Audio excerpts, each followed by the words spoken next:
네, 사김의 교회 안에서 신앙생활을 처음 시작한 분들도 있고, 또 이곳에는 다른 곳에서 신앙생활을 하셨다가 사김의 교회로 오시게 된 그런 분들도 계십니다. 제가 이런 다양한 분들과 함께 신앙생활을 해나가면서 그래도 종종 듣는 이야기가 하나 있는데, 이런 이야기를 할 때가 있어요. 다시 신앙생활을 하는 기분이에요 라고 하는 것을 들을 때가 있습니다. 이거는 좋은 뉘앙스의 표현이고, 약간 안 좋은 괴로운 뉘앙스로는 제가 지금까지는 좀 편하게 신앙생활하고 살았는데 삶에 대한 부담이 커졌어요 라는 얘기를 들을 때도 있습니다. 저는 이 두 가지가 같은 이야기라고 생각합니다.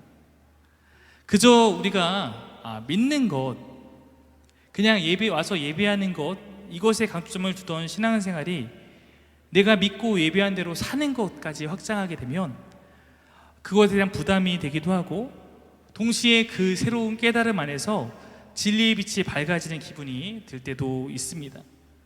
지금까지 내가 예수를 믿는다라고 고백하면 구원받는 것인 줄 알았는데, 구원에 이르는 참된 믿음은 내 삶을 동반한 것이고 내 삶이 주께 드려져야 된다고 하니까 우리가 이제 내 삶을 바라보는 태도와 관점도 바뀌게 되는 것이죠.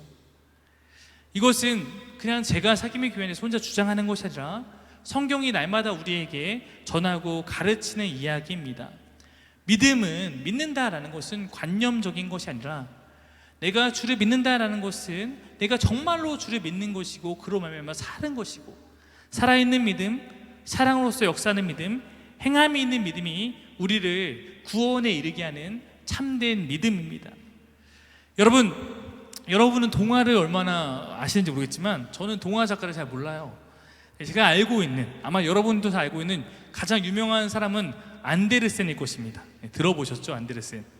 덴마크의 작가인 그의 작품 가운데는 이런 이야기가 있어요. 유난히 큰 알에서 태어난 새끼 오리는 보통 오리들과 다르게 생겼다는 이유로 주변 오리들에게 괴롭힘을 당합니다. 처음에는 어미 오리가 다독여주지만 나중에는 어미 오리마저 이 새끼 오리가 사라져버렸으면 좋겠다고 한탄합니다. 이에 상처를 받은 새끼 오리가 집을 나서죠. 어느 마음씨 좋은 할머니 집에서 지내게 됩니다. 하지만 그곳에 있던 고양이와 닭이 하도 괴롭혀서 괴롭힘을 못 이겨서 새끼 오리는 또 결국 거기서 도망쳐 나옵니다.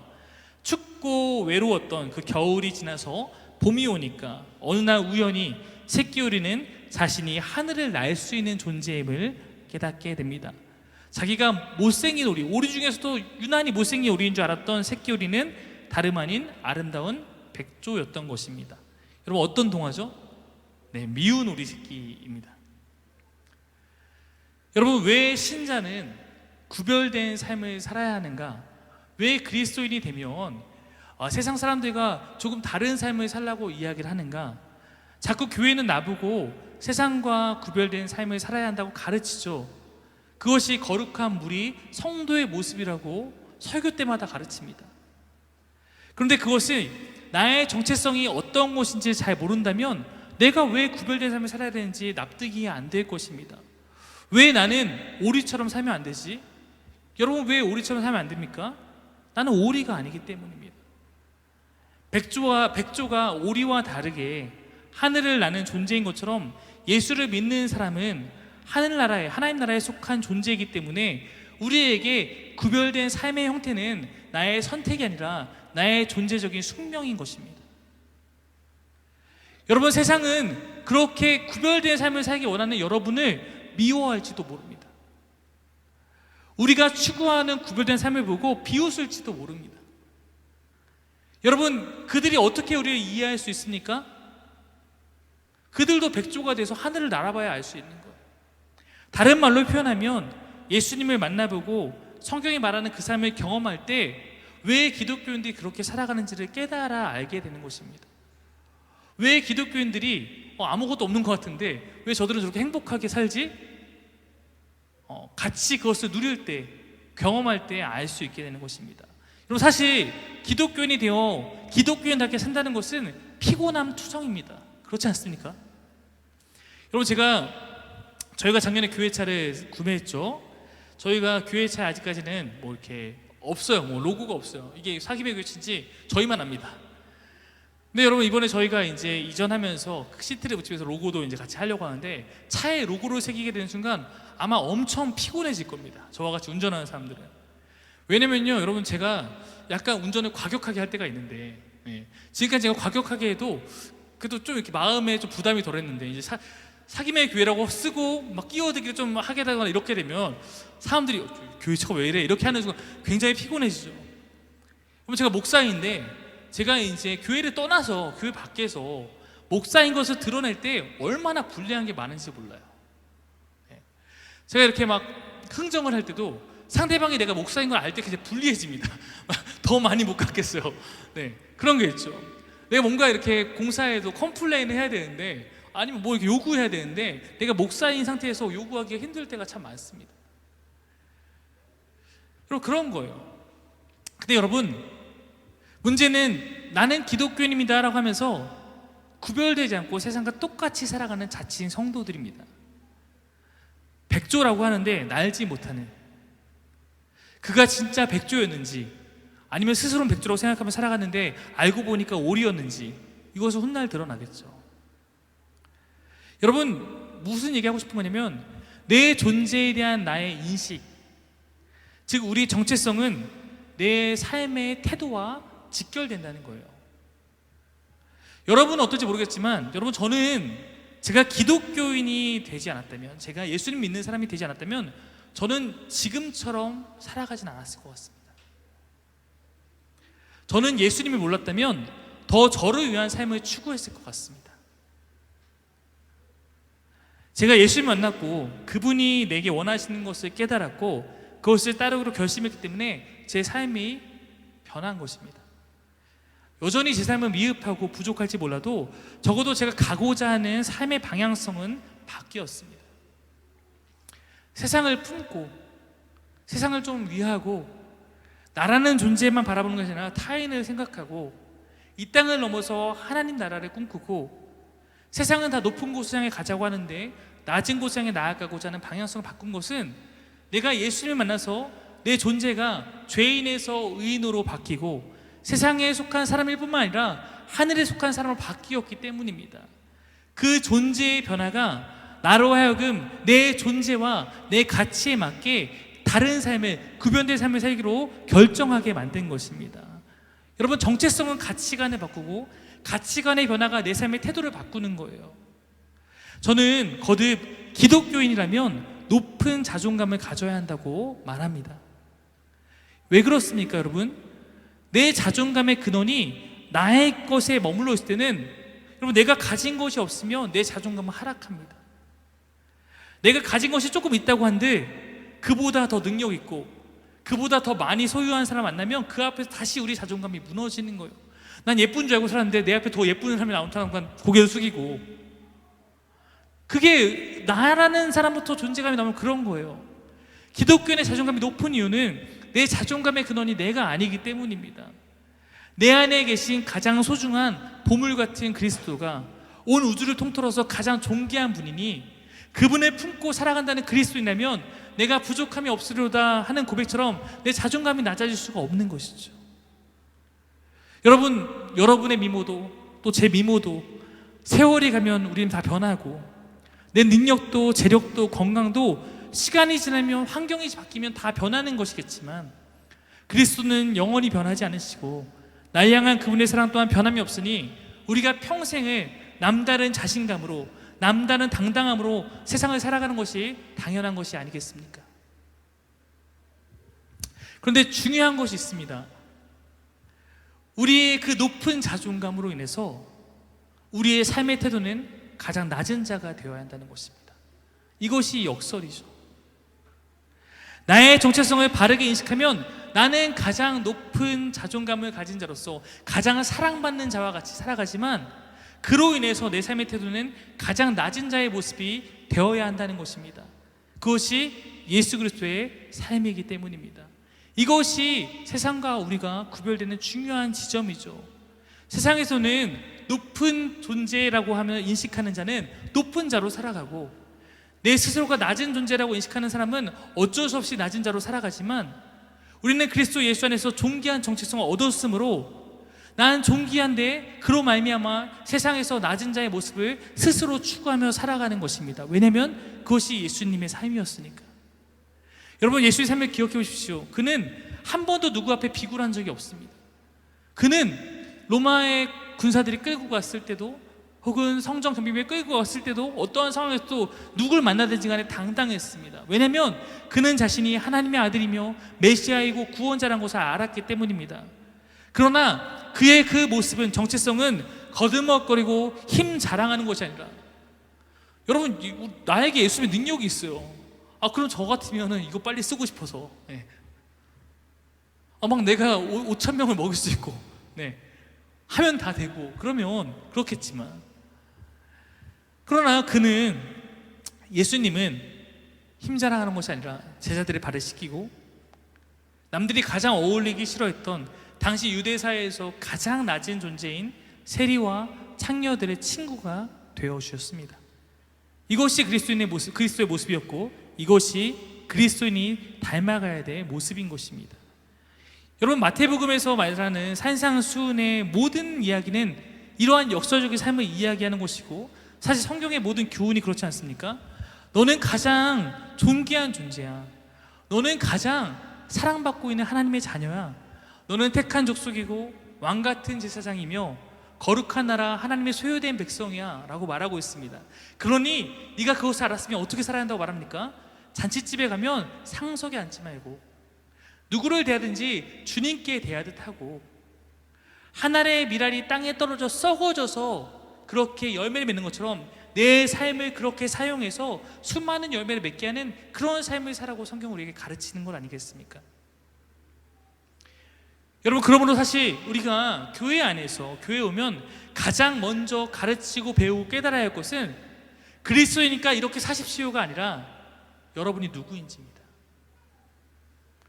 저는 여러분이 사김의 교회 안에서 이렇게 살아라에 먼저 반응하지 않기를 원합니다. 내가 누구인지부터 배우고 반응하십시오. 내 정체성을 바르게 알면 내 정체성에 맞는 삶을 추구하게 되는 것입니다. 여러분, 제가 청년들을 많이 만났었죠.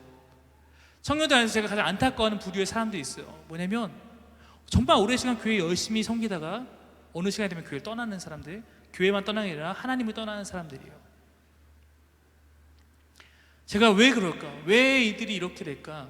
지켜보면서 발견한 것이 있습니다. 이들의 열심이, 이들의 섬김이 방향이 잘못된 거예요. 근거가 잘못된 거예요. 어렸을 때부터 교회에서 막 열심히 예배드리고 이러면 칭찬하죠. 그러면 난 칭찬받기 위해서 계속 예배드리는 거 즐겨하고, 내가 앞에 찬양팀 쓰게 되면 사람들이 나한테 잘한다고 하고, 내가 회장을 맡게 되면 잘한다고 하고, 그러니까 계속 무언가 사람들 안에서 그렇게 하기 위해서 힘쓰다가, 그렇게 한참 일하다가 어느 순간 자기에게 영적 고갈이 찾아오면 갑자기 이런 얘기를 하기 시작합니다. 교회는 나한테 일만 시켜. 청년들의 가장 큰 불만이죠. 교회는 나한테 일만 시켜. 나 너무 지쳤어. 여러분, 왜 그러냐면 내 존재로 말미암아서, 내가 하나님의 자녀이기 때문에, 하나님이 날 사랑하시기 때문에 그로 말미암아 내게 나온 것이라면 날 지치게 하지 않지만, 내 정체성이 무엇인지, 내가 어떤 존재인지 잘 모르는 채로 내가 자꾸 무언가를 하다 보면 그냥 지쳐가는 것입니다. 뭔가를 해서 내 존재를 인정받으려는 건강하지 못한 신앙생활을 하게 되는 것이죠. 여러분, 아무도 미운 오리 새끼에게 백조의 날개짓을 가르치지 않았어도 그의 존재가 백조이기 때문에 그가 날아올랐던 것 같이, 내가 진정한 그리스도인의 정체성을 갖게 될 때 말씀의 요구대로 사는 것은 마땅한 나의 존재적 반응이 되는 것이고, 그렇게 살지 않고는 견딜 수 없는 그러한 삶이 되는 것입니다. 저는 여러분이 그 길로 가기를 원합니다. 저는 여러분이 여러분의 존재를 바르게 깨달아서 하나님의 자녀로서 그 안에서 많은 은혜와 사랑을 누리며, 내가 어떻게 하나님을 위해서 무엇을 할 수 있을까? 내가 나와 함께 신앙생활하는 사람을 위해서 무엇을 할 수 있을까? 내가 바깥에 있는 사람을 위해서 무엇을 할 수 있을까? 그러한 나의 존재적 반응으로서 여러분이 섬기고 사랑하며 나아갈 수 있기를 바랍니다. 여러분, 우리가 지난주부터 살펴본 고린도 교회는 여러 가지 문제가 많은 교회라고 말씀드렸습니다. 성경에 이런 교회가 있다는 것은 한편으로는 감사한 거예요. 성경에 나오는 교회가 모두 다 완벽한 교회였다면 우리가 완벽하지 못할 때 우리가 그 상황에서 보고 따를 만한 교훈이 없을 텐데, 어떤 문제 있는 교회가 하나 나타나서 지금 막 목회자 바울의 속을 막 뒤집어 놓고, 그로 인해서 바울이 안타까워하며 구구절절 쓴 편지가 있기 때문에 우리가 이 서신을 통해서 우리가 어떻게 우리 죄성과 연약함을 이기고 주님이 원하시는 삶을 따라 살지 배울 수 있는 것이죠. 바울은 고린도 교회가 하나님이 원하시는 그런 교회가 되기를 원합니다. 그래서 고린도전서를 쓰고 있는 것입니다. 그러므로 그는 고린도전서를 처음 시작하면서 저희가 지난주에 설교 나눴듯이 교회란 무엇인가, 성도란 무엇인가, 정체성의 문제부터 말하는 것입니다. 고린도 교회가 온전한 교회가 되기 위해서 먼저 깨달을 것이 정체성이기 때문이에요. 1장에서 2장을 통해서 십자가의 복음이 우리의 존재를 어떻게 바꾸어 놓았는지, 하나님이 우리의 아버지가 되시고 우리가 그분의 자녀가 된 것을 그들에게 먼저 말하고 있는 것입니다. 이것이 전제되어야 그 다음에 그런 우리가 어떤 삶을 살지를 이야기할 수 있기 때문입니다. 또한 여러분, 우리가 교회의 문제를 대할 때 잊지 말아야 될 것은 교회는 한 몸이라는 거예요. 교회 안에 있는 문제는 우리 개개인의 문제가 아니라 우리 공동체 안에서 함께 힘쓰고 돕고 해결해 나가야 할 것입니다. 여러분, 만약에 여기서 어떠한 한 지체가 연약해져서 영적으로 힘들어하고 이럴 때 얘 왜 힘들어해?가 아니라 이것이 우리 몸의 한 부분이 아픈 것처럼 우리의 아픔을 느끼고 함께 다가가서 일으켜 세울 수 있도록 힘쓰는 것, 이것이 성경이 말하는 교회입니다. 바울은 그것을 강조해요. 나만 잘하면 되가 아니라 함께 거룩한 무리가 서로를 붙잡아서 일으켜 줄 수 있기를 기대하고 있습니다. 여러분, 지금의 사회를 이렇게 표현합니다. 언택트 사회다. 무슨 뜻인지 아십니까? 컨택트는 접촉하는 사회예요. 만나고 접촉하고 이렇게 사회가 돌아갔습니다. 근데 지금은 코로나도 있고 점점 개인주의가 심화돼서 언택트 사회로 급속하게 가고 있습니다. 언택트 사회는 뭐예요? 만나지 않아도 모든 게 되는 거예요. 온라인으로 학교 가고, 온라인으로 교회 가고, 온라인으로 회사하고, 좋은 것도 있죠.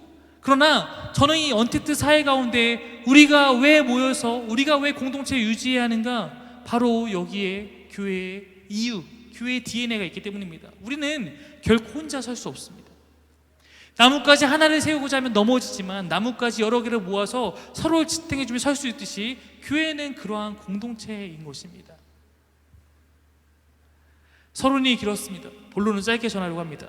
오늘 우리가 살펴본 8장의 9장은 고린도 교회의 그 교인들에게 바울에게 질문한 그 내용들을 바울이 답변한 내용 중에 있는데, 특별히 오늘 이 말씀에서 화두는 우상 제물을 먹어도 되는가가 화두였습니다. 이 우상에게 바쳐진 제물이라는 것은 이런 문제입니다. 원래 유대인들 사이에서는 우상에게 바쳐진 제물 같은 건 없었는데, 고린도라는 지역은 이방 지역이니까 그 안에는, 그 고린도시 안에는 수많은 이방 신전이 있었고 그것이 그들의 삶의 문제, 접촉점에 있었어요. 그러니까 이방 신전에는 고기를 갖고 제사를 지냅니다. 이방 신전에서 그 고기가 이방 신전에서 소비된 다음에 다 소비되지 못한 고기는 다시 나와서 시장에 팔리는 거예요. 그러니까 고린도시의 시장에 가면 우상에게 제물에 바쳐진 고기들이 굉장히 많은 것입니다. 이러한 현실 속에서 기독교회는 우상 숭배를 금지하고 우상에게 바쳐진 것들을 거부하니까 이런 교인들과 이 현실적인 문제들이 부딪히고 있었던 것입니다. 이 안에서 교회 안에 있는 신자들의 반응은 크게 둘로 갈렸습니다. 소위 강한 자라는 이 부류의 사람들은 이런 거죠. 비록 그 고기가 이방 신전에 들어갔다 왔을지라도 어차피 세상의 신은 여호와 하나님 한 분이고 우상은 존재하지 않는 가짜들이니까 그 고기를 먹는 것에 무슨 문제가 있으랴라는 입장이었고, 약한 자라고 분류되는 이들은 이 고기를 먹는 것은 어쨌든 간접적으로 우상 숭배에 참여하는 것과 마찬가지라고 해서 그 고기를 먹는 것을 거부하거나 주저하고 있는 상황이었습니다. 문제는 각자의 집단들이 각자의 신학적 판단만 하고 있을 뿐 아니라 서로에 대해서 평가하는 거예요. 얘네는 막 먹어. 야, 얘네는 믿음이 없나 봐. 이것도 못 먹어. 이렇게 하고 있는 상황인 것입니다. 제가 이것을, 오늘 말씀이 주는 이 교훈을 우리 지금 시대에 맞는 것으로 어떻게 적용할까를 고민해봤습니다. 몇 가지 상황이 떠올랐어요. 이런 것과 비슷할 것 같습니다. 제가 굉장히 이사를 많이 했습니다. 이사에 저희는 달인이에요. 저희는 결혼 11년 차인데 6번째 집이니까 2년마다 이사를 했죠. 근데 이사 견적을 받을 때는 항상 뭐가 있냐면 손 없는 날이란 게 있습니다. 저는 잘 몰라요. 뭐가 손 없는 날인지. 그리고 저는 그런 것과 아무 상관이 없습니다. 근데 가끔 저희가 어느 날 이날 이사해 주면 그날은 손 없는 날이니까 이사비를 15만 원 더 내셔야 됩니다. 이럴 때가 있거든요. 저는 전혀 그런 미신을 믿지 않기 때문에 저는 손 없는 날 뭐 이런 거 따지는 것보다 그냥 가격 쌀 때 이사하는 걸 제일 좋아합니다. 그런 의미에서는 제가 이 문제에 대해서는 강한 자인 거예요. 뭐 비슷한 것들, 오늘의 운세, 풍수지리, 타로점, 뭐 점 보는 것, 저는 이런 것에 전혀 얽매이지 않기 때문에 이런 사람들은 강한 자이고, 그런 거 하나하나 신경 써서 오늘의 운세에서 나는 오늘 동쪽으로 가면 안 된다고 했어. 그러면 나 서쪽으로만 가야 돼. 뭐 오늘 어때든 이렇게 사는 사람은 약한 자로 분류될 수 있겠죠. 이런 의미에서 보면 강한 자가 더 자유한 자입니다. 신경 쓸 것이 없기 때문이죠. 근데 여러분 이렇게만 보면 강한 자가 좋은 것 같으시죠? 그러나 이것이 다른 관점에서 또 적용 가능한 예가 있습니다. 예를 들어서 저를 비롯한 많은 사람들은 종종 이 본문을 술 마시는 문제에 비유합니다. 기독교인 중에서도 어떤 사람들은 술을 자유롭게 마십니다. 아주 자유로운 강한 자들이죠. 이 관점에서 저는 약한 자입니다. 제가 신혼여행 갔을 때 그 신혼여행 그 지에 갔더니 웰컴 샴페인이 이렇게 나오더라고요. 제 기준에서는 샴페인도 술이고 와인도 술입니다. 당연히 저는 그 웰컴 샴페인을 3박 4일 동안 지내고 굿바이 할 때까지 건들지도 않았습니다.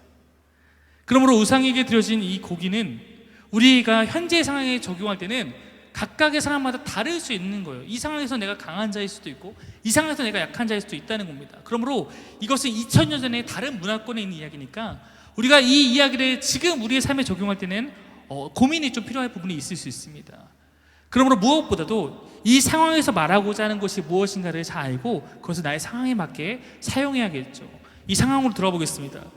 우상에게 바쳐진 고기를 먹는 문제에 있어서 바울은 이 문제에 대해서는 바울 스스로는 강한 자였습니다. 그는 자유했어요. 왜냐하면 바울에게는 우상이 무엇이냐, 그러니 아무것도 아닌 그 앞에 갔다 온 고기가 뭐 못 먹을 이유가 뭐가 있어 라는 것이 바울 자신의 견해였습니다. 즉 바울의 신학적 입장에서는 이 고기를 먹는다고 내가 우상 숭배하는 것은 아니다라는 뜻이 있었습니다. 우리에게 가장 와닿는 또 하나의 상황이 있다면 뭐 우리의 제사상에 올라갔던 음식, 이것을 우리가 먹느냐 마느냐의 문제가 그렇겠죠. 이 고기를 먹는 문제에 대해서 우리는 이 바울의 입장도 이해합니다만 모든 사람이 바울처럼 생각하는 것은 아니었습니다. 그런 사람들의 입장도 이해가 되죠. 교회 안의 신자들 가운데서는 우상에게 바쳐진 고기는 먹는 것이 양심의 거리끼고 신앙의 거리끼는 그런 부류의 사람들이 있었던 것입니다. 그런데 중요한 것은 여기서 이 약한 자들은 흔히 말하는 약한 자 혹은 다르게 표현하면 거룩함에 민감한 자들이 있었던 것이죠. 그리고 고기를 자유롭게 먹는 자들인데 이 자유롭게 먹는 자들 가운데도 둘로 나눠진다는 거예요. 이 안에 어떤 사람들은 바울처럼 하나님이 참된 신이니까 그 믿음 안에서 자유한 사람도 있었고, 또 다른 무리들은 그냥 자기들이 하고 싶은 것을 마음대로 하면서 나 믿음이 강해서 이런 거야 라고 하는 일종의 방종을 일삼는 사람들이 있었던 것입니다. 이해가 되시죠? 바로 이 방종을 일삼는, 그러면서 난 자유해, 난 믿음이 강한 사람이야 라고 하는 사람에게 말하는 것이 8절로부터 9절의 말씀이에요. 8절은 바로 그러한 자들이 하는 이야기입니다. 8절 보면 이렇게 나와 있어요. 우리를 하나님 앞에 내세우는 것은 음식이 아닙니다. 이들이 하는 이야기입니다. 바울이 여기서 말하죠. 음식을 먹지 않는다고 해서 손해볼 것도 없고 먹는다고 해서 이로울 것도 없습니다. 그러나 여러분에게는 이 자유가 약한 사람들에게 걸림돌이 되지 않도록 조심하십시오 말하고 있어요. 저는 한국의 사회와 한국의 교회에서 술의 문제가 이 문제와 참 비슷하다고 여깁니다. 여러분, 제가 술을 먹습니까? 안 먹습니까? 네, 저는 먹습니다. 어떤 술을 먹냐면 저는 맛술을 먹죠. 고기를 재일 때 저희 집에도 술을 쓰고 교회도 술을 씁니다. 여러분, 맛술은 술이 아닙니까? 술이죠. 엄밀히 말하면. 무슨 얘기하고 싶냐면 술이라는 음식 자체가 문제는 아닐 수 있어요. 저는 맛술 먹었다고 회개하지 않습니다. 저는 이 부분에 자유합니다. 그러나 저는 일반적인 음주를 하지 않습니다. 맥주도 소주도 양주도 와인도 먹지 않습니다. 왜냐하면 그것은 적어도 한국 사회에서 기독교인들이 멀리해야 할 것으로 인식되기 때문입니다. 여러분이 만약 믿고 따를 만한 대상이 술을 마시는 것을 보게 된다면 여러분은 어떻겠습니까? 저는 그 문제에 있어서 적어도 지금 한국 사회와 한국의 그런 문화권 안에서는 선한 영향력이 아니라 좋지 않은 영향력이 갈 것을 저는 우려합니다. 바울이 표현대로 말하면 12절에 약한 양심을 상하게 할 수 있고 형제를 실족하게 시험에 들게 할 수 있는 문제일 수 있습니다. 여러분 만약에 제가 이게 여러분 오늘 예배 끝나고 여러분이 지나가시는데 제가 저쪽에 주점에 앉아서 밖에서 호짝호짝 술을 마시고 있다 생각해 보십시오. 그러면 여러분 누군가는 이 가운데 저에게 배신감을 느낄 수도 있고, 아니 우리 목사님이, 아니 앞에 막 찬양인도 하는 찬양팀들이 회식을 술집에서 하고 있어요. 하면서 할렐루야 하면서 막 이렇게 여러분 그러면 누군가는 그 모습을 보면서 더욱 담대함을 얻어서 또 더욱 거리낌 없이 술 마셔도 되나 보다 라고 하면서 더 그쪽으로 가게 될 우려가 있기 때문에 그런 것이 제가 술을 마시지 않는 가장 주된 이유입니다. 여러분 저는 고등학교 때까지는 술을 잘 마셨어요. 웃기지만. 근데 제가 20살이 된 때부터 술을 안 마셨습니다. 그때가 제가 교회 리더이고 신학생이 되고 더 나아가서 이제 그 이후로 목사가 되기까지 지금도 술을 마시지 않는 이유는 제가 술 마시면 무슨 꼴깍하고 죽을까봐 독주로 여기서 뭐 마시지 않는 게 아닙니다. 술이 때로 맛있다는 걸 저도 알고 있습니다. 그러나 저는 평생을 술을 안 마시기로 결정했습니다. 왜냐면 그것이 혹시 누군가에게 걸림돌이 될까 봐. 저는 몇 번 이 자리에서 말씀드린 바 있습니다. 저는 이곳 가운데 있는 여러분 가운데 누군가 술을 마시고 누군가가 담배를 피운다고 해서 저는 여러분의 모습을 미워하지 않습니다. 제가 오죽하면 옛날에 설교를 술 마셔도 사랑합니다라는 제목으로 설교한 적도 있어요. 전 그럴 수 있다고 생각합니다. 뭐 이해 못하는 사람이 적어도 저의 관점은 그래요. 그래서 제가 농담 반 진담 반으로 저희가 이전에 예배당에 가면은 밖에 쪽에 구별된 테라스가 있는데 이제 여기는 흡연존입니다 라고 이야기하고 다녀요. 담배 피시는 분들 여기서 자유롭게 피십시오. 저는 그럴 수 있다고 생각합니다. 오늘 예배 후에도 필요하신 분은 하셔도 됩니다. 물론 우리가 적당히 해야겠죠. 그러나 혹시 이곳 가운데 누군가, 여러분 가운데 내가 누군가에게 신앙의 모범이 되고 싶다면 저는 이제 그 모습을 멈춰야 한다고 생각합니다. 자유가 없어서가 아닙니다. 그것이 사랑이기 때문입니다. 제가 하는 이 말에 아직 동의가 되지 않는다면 그것은 아직 때가 아닌 것입니다. 그러나 내가 누군가에게 모범이 되어야 되는데 라는 마음이 있다면, 그래서 그 마음과 이렇게 고민하고 있다면 어쩌면 지금이 이제 그것을 위해서 나를 절제해야 될 때가 된 것입니다. 내 자유를 조금 절제함으로 하나님 나라 공동체 안에서 연약한 자들을 위한 사랑을 실천할 수 있습니다. 이 부분에 대해 해석한 묵상집의 일부를 인용합니다. 올바른 지식 안에서 하나님께서 주신 자유를 누린다면 무엇이 문제이랴. 하지만 그보다 더 우선하는 가치가 있다. 그것은 형제의 사랑이다. 주께서 죽으면서 구원하신 형제들의 약한 양심을 상하게 하고 실족시키면서까지 먹기를 고집한다면 그는 하나님의 축복을 누리는 것이 아니라 자기 욕망의 노예가 되는 것이다 말하고 있습니다. 바울은 이러한 절제함을 말하면서 9장에서 자기 이야기를 털어놓습니다. 4절부터 6절까지 보면 이런 이야기가 있어요. 한번 같이 읽겠습니다. 시작. 우리가 먹고 마실 권리가 없겠느냐. 우리가 다른 사도들과 주의 형제들과 게바와 같이 믿음의 자매된 아내를 데리고 다닐 권리가 없겠느냐. 어찌 나와 바나바만 일하지 아니할 권리가 없겠느냐. 이렇게 말하는 거죠. 역설적으로 바울은 먹고 마실 권리가 우리에게 있다. 아내를 얻을 권리가 우리에게 있다. 내가 일하지 않고 사역할 권리가 나에게 있다 라고 말하고 있어요. 그러나 바울은 이것을 포기합니다. 왜냐하면 주님을 사랑하고 형제를 사랑하기 때문입니다. 바울은 결혼의 문제에 대해서 언급합니다. 언급하고 있는 게바는 베드로 사도거든요. 베드로를 비롯한 다른 사도들에게는 아내가 있었습니다. 아내를 얻는 것은 마땅히 누릴 권리이죠. 금지된 것이 아니었습니다. 하지만 바울은 자신의 사역을 진행함에 있어서 그 권리를 포기합니다. 이는 다음 구절과 연결되는데 바울은 일하지 않을 권리를 포기하죠. 당시 사도들은 교회로부터 지원을 받아서 후원을 받아서 생계를 책임졌습니다. 지금 말하면 사례비를 받는 것이죠. 그것은 마땅한 당연한 권리였습니다. 그러나 바울은 교회의 재정 지원을 받지 않고 천막 짓는 일을 하면서 곳곳을 돌아다니며 사역을 하고 있었으니까 아마 가정을 꾸리기도 쉽지 않았을 것입니다. 그러다 보니까 결혼도 포기하고 이방 지역에서 자비량 선교의 사역을 하고 있었던 것입니다. 그러면서 바울은 말합니다. 11절 12절 말씀 한번 읽겠습니다. 시작.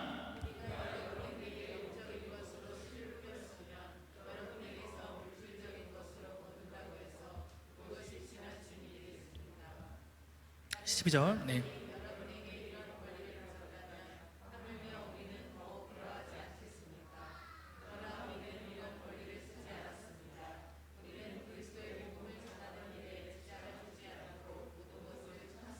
바울이 직설적으로 얘기하는 이런 얘기예요. 내가 여러분에게 영적인 것을 나누었으면 여러분이 나에게 물질적인 것을 채워주는 것이 그것이 당연한 것 아니겠습니까? 다른 사람이 이러한 것을 당연하다고 여기고 권리를 누리고 있다면 하물며 나와 같이 이방 지역에서 선교를 하기 위해 날마다 힘쓰는 사람이면 사실 더욱더 그런 것을 받는 것이 당연하지 않겠습니까? 그러나 나는 그 권리를 쓰지 않고 있습니다. 왜냐하면 내가 그리스도의 복음을 위해서, 그래서 복음의 지장이 갈까 봐 그렇게 하는 것을 참고 있습니다. 이렇게 말을 하고 있는 것입니다. 왜냐하면 그것이 복음을 위해서 더 나은 일이기 때문에. 왜냐하면 여러분, 당시에도 돈을 위해서 좋은 말을 하고 다녔던 거짓 교사들이 많이 있었어요. 당시에도 지금처럼 성도들에게 무언가 물질을 받기 위해서, 물질적인 것을 받기 위해서 성도들 귀에 좋은 얘기를 하는 사람들이 있었다는 것입니다. 아마 바울은 자신이 그렇게 여겨져서 내가 전하는 복음도 오해를 받을까 염려했던 것 같습니다. 제가 지난주에 말씀드렸죠. 고대 그리스 이쪽 사회에서는, 로마 사회에서는 이런 문화가 컸어요. 철학자들이 연설을 합니다. 그러면 철학자들은 연설을 하고 사람들이 그 중에 자기 마음에 드는 사람에게 후원을 하는 것입니다. 이것이 일반적이었어요. 여러분, 누군가 연설하고 누군가 후원을 합니다. 그러면 여러분, 누가 갑이 됩니까? 여기서 후원하는 사람이 갑이 되죠. 연설하는 사람인데 연설 듣는 사람입니다. 그러니까 연설 듣는 사람들의 입맛에 맞는 말을 앞에서 멋들어지게 해야지 후원을 받는 거예요. 이게 너무 비일비재한 것입니다. 이러한 이방 문화권 가운데서 바울은 만약에 내가 재정 지원을 받으면 일부 성도들은 마치 이것을 철학자와 후원자의 관계처럼 이해하고 내가 전하는 복음을 오해할까 봐 염려했던 것입니다. 왜냐하면 바울에게 있어서는 복음이 가장 중요했기 때문입니다. 값을 받고 복음을 전하는 것은 내가 누릴 수 있는 당연한 권리이지만 바울에게 주어진 환경 가운데서 값없이 복음을 전하는 일이 하나님 나라의 확장을 위해서 더욱 필요하다고 판단했던 것입니다. 이를 위해서 바울은 더욱더 힘든 삶을 살아야 했죠. 매일같이 성경 가르치고 또 일을 하고 돈을 벌고 또 가르치고. 그러나 이것이 바울이 하나님을 사랑하고 자신이 복음으로 변화시켜야 될 그 대상들을 사랑하는 방법이었습니다. 15절에서 이렇게 말하고 있어요. 읽겠습니다. 15절 시작.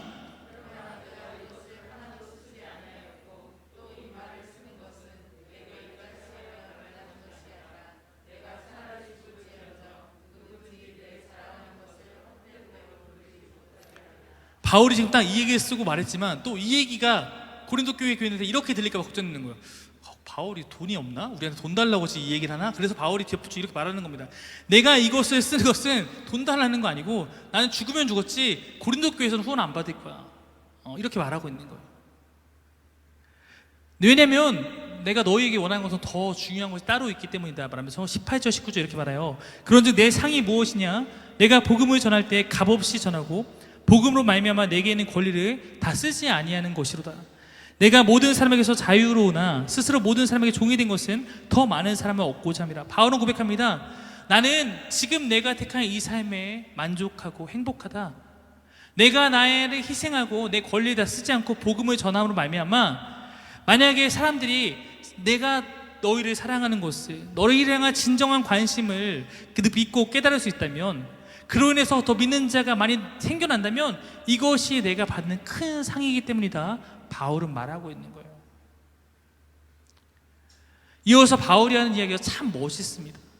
20절부터 22절에 보면 이런 얘기가 있어요. 유대 사람들에게는 유대 사람을 얻으려고 내가 유대 사람 같이 되었습니다. 유대인들은 서로 지켜야 될 문화가 있는데 바울은 이제 유대의 문화권에서 벗어난 그리스도 믿는 사람이지만 유대인을 만날 때는 내가 유대 사람에게 맞게 자신의 행동을 그렇게 맞췄다는 거예요. 율법 아래에 있는 자들, 즉 율법을 지켜야 된다고 믿는 사람에게는 내가 율법 아래에 있지 않지만 율법 아래에 있는 사람을 얻기 위해 내가 율법 아래에 있는 사람같이 되었습니다. 무슨 얘기냐면 바울이 예를 들어서 예루살렘 교회에 있는 사람 만나러 갈 때는 원래는 예를 들어서 율법에는 뭐 머리를 길러도 잘라야 된다면 삭발을 하고 일부러 가서 그들을 만난다거나 내가 포기할 수 있는 것도 포기하는 거예요. 그들의 눈에 혹시 거리낌이 돼서 장벽이 생겨서 복음이 전해지지 않을까 봐. 21절 보면 율법 없이 사는 사람들, 율법이 필요 없다고 생각하는 이방 사람에게는 내가 하나님의 율법이 없는 사람이 아니라 그리스도 율법 안에 사는 사람이지만 율법 없이 사는 사람을 얻으려고 나도 율법 없이 사는 사람같이 되었습니다. 믿음이 약한 사람에게는 약한 사람을 얻으려고 나도 약한 사람같이 되었습니다. 나는 모든 종류의 사람에게 모든 것이 다 되었습니다. 그것은 내가 어떻게 해서든지 그들 가운데서 몇 사람이라도 구원하려는 것입니다. 저는 바울을 보면 참 이런 부분에서 대단하다고 느낄 때가 있습니다. 제가 제일 싫어하는 게 있어요. 동창회입니다. 동창회 가면 그들의 문화와 이제 저는 너무 달라서 너무 불편하거든요. 그 문화가. 근데 사실 제가 그런 모임들, 안 믿는 사람들과의 모임에 한동안 일부러 끊고 살았는데, 이제 내가 그들과 휩쓸리거나 이런 게 아니라 그들에게 복음을 전하기 위해서 가야겠구나 생각을 할 때가 있어요. 요즘에 가끔 술을 마시는 그리스도인, 술을 마시는 청년들과 얘기를 나누면 가끔 저한테 이렇게 얘기할 때가 있어요. 목사님, 술 마시는 친구도 전도하려고 저는 그냥 같이 마시는 거예요 라고 말할 때가 있습니다. 그리고 저는 그 말이 진심이었으면 좋겠습니다. 내가 하는 행위에 대한 합리화가 아니라 정말 복음을 위해서 그렇게 살아가는 것이라면 저는 그 삶을 진심으로 응원하고 싶습니다. 바울은 평생의 율법이 아니라 예수 그리스도를 통해서 구원받는다고 전했습니다. 율법은 틀렸어. 율법 때문에 구원받는 거 아니야. 근데 유대인 만날 때는 율법을 행하는 거예요. 왜냐하면 그것이 유대인에게 다가서는 방법이니까. 율법이 전부다라고 얘기한 건 잘못되고 율법 행하는 것 자체는 잘못된 건 아니니까. 그래서 디도에게도 할례를 행하라고 하죠. 왜냐하면 너희가 유대인들도 만나서 복음 생활해야 되니까. 바울은 평생을 할례 받았다고 구원받는 거 아닙니다. 싸웠는데 정작 유대인 사역자들에게는 너희는 할례를 했으면 좋겠다 말하는 사람이에요.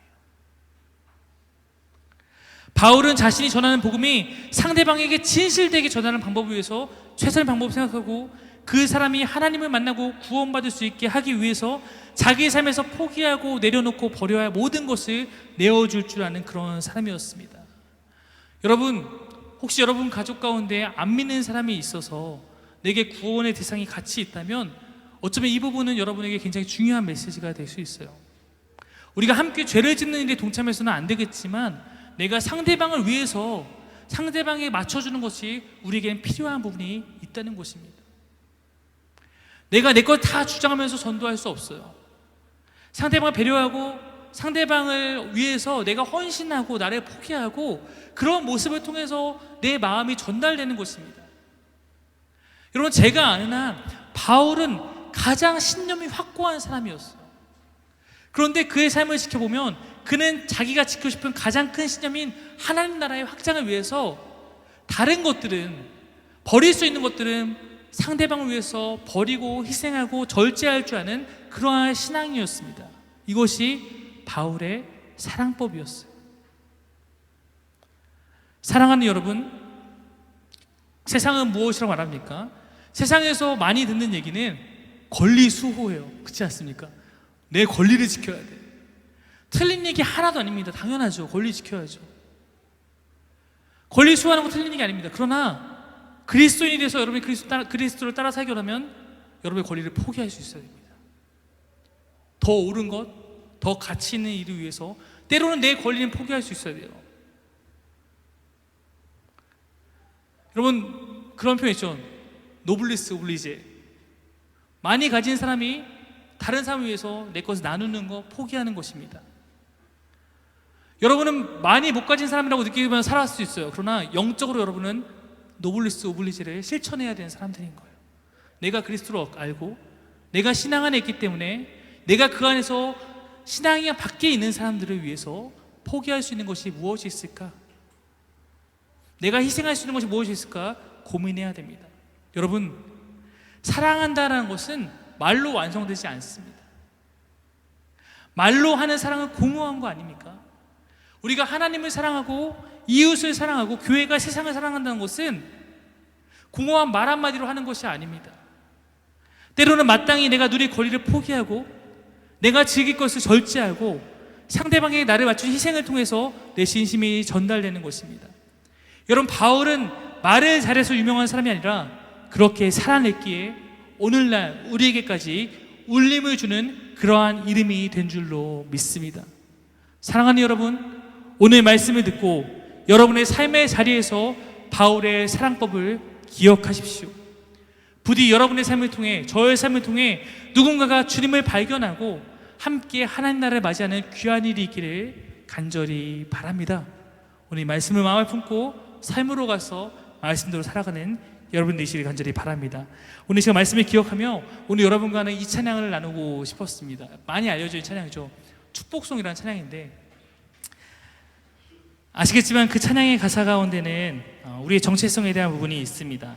이렇게 나와 있죠. 반주해 주시고요. 때로는 너희 앞에 어려움과 아픔이 있지만 그럼에도 담대하게 주를 바라보는 너의 영혼, 그 영혼이 참 아름답구나. 너의 영혼을 통해서 큰 영광 받으시 하나님을 찬양한다. 너는 하나님이 택한 족속이고 왕같은 제사장이며 거룩한 나라 하나님의 소유가 된 백성이다. 그런 삶을 살아가는 너의 영혼, 우리가 볼 때 얼마나 사랑스러운지 너의 영혼 통해서 큰 영광 받으실 그 하나님을 찬양한다. 여러분은 오리가 아니에요. 여러분은 하나님의 자녀가 된, 하나님 나라를 품고 살아가는, 복음을 품고 살아가는 하나님의 존귀한 자녀들입니다. 오늘 그런 마음을 갖고 우리가 서로 축복하며 서로를 세워갔으면 좋겠습니다. 우리 같이 찬양하면서 내가 어떤 사람인지를 고백하고 서로가 어떤 사람인지 고백해 줄 수 있는 그런 시간 되기를 바랍니다.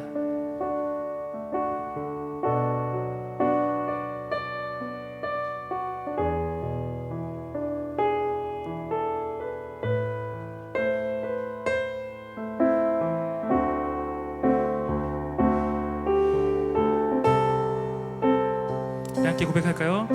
때로는 너희 앞에, 때로는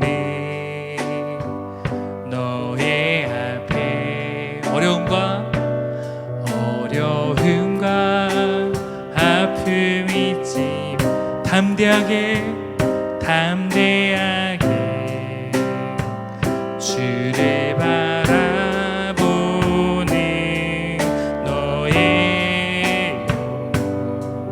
너의 영혼, 우리 볼 때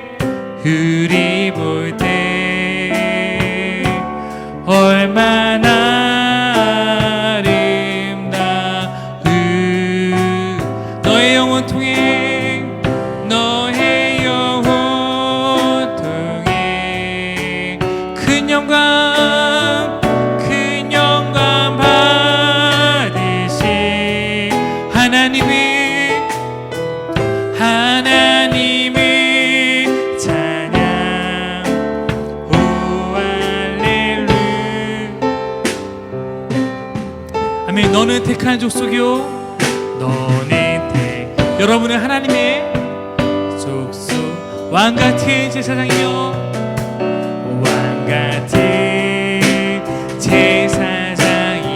거룩한 나라,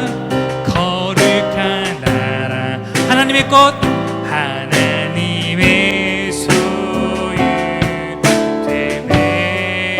그런 여러분의 모습이 너의 영혼, 우리 볼 때 얼마나 사랑스러운지, 너의 영혼 볼 때 큰 영광 받으신 하나님을 찬양. 오 할렐루야. 다시 한번 부를 때 우리 가까이 있는 분들 향해서 같이 고백해 주면 좋겠어요. 너는 택한, 우리 옆 좌우를 바라보면서 고백합시다. 족속이 왕같은 제사장이며 거룩한 나라, 하나님의 소유되네. 너의 영혼이 참 아름답구나. 너의 영혼, 우리 볼 때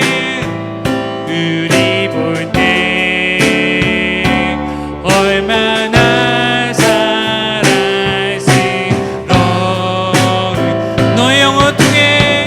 너의 영혼 통해 큰 영광 받으신 찬양 하나님의 찬양 오 할렐루야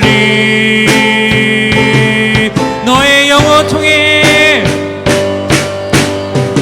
너의 영혼 통해 그녀가 만드신 하나님의 찬양 오 할렐루야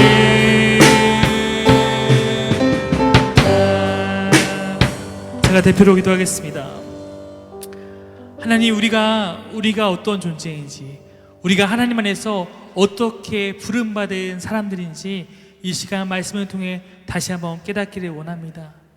내 존재가 바뀌었다는 것을 내가 육신은 땅을 밟고 살지만 내 영은 하늘을 디디며 살고 있다는 것을 깨닫기를 원합니다.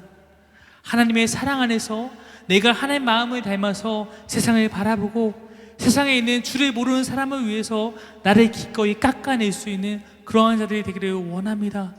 예수님께서 가신 그 길을 기억하며 나도 내 옆에 있는 사람을 복음 안에 그들이 돌아올 수 있도록 내가 먼저 포기하고 내가 먼저 헌신하고 희생하며 그를 위해서 사랑하며 나아갈 수 있기를 원합니다. 주님, 우리의 삶 가운데 이 말씀을 들고 이제 나아가려고 합니다.